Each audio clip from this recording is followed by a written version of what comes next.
మేము నీకంటే పెద్దోళ్ళం, నువ్వు మాకు నమస్కారాలు చేయాలి, కానీ మేము మీకు నమస్కారం చేస్తామా? నువ్వు చిన్నోడిలా ఉండు, నీకు ఇష్టం వచ్చినట్టు మాట్లాడబాక అని చెప్పి వీళ్ళు ఇంకా కోపం తెచ్చుకున్నారు తన మీద. అయితే ఇతనికి మరలా 2వ రోజు ఇంకో కల వచ్చింది. ఏమని?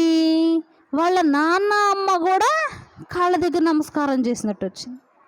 వెళ్ళి వాళ్ళ నాన్నోళ్ళకి కూడా చెప్పాడు, నాన్న ఇట్లా వచ్చింది కల అంటే, నీకు అతిగా నేను ప్రేమ చూపిస్తున్నానని నన్నే ఇట్లాగా నువ్వు లోకుగా చూస్తావా?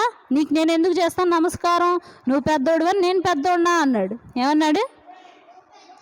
నువ్వు పెద్దోడువా, నేను పెద్దోడినా, ఏంటి మాటలు అన్నాడు.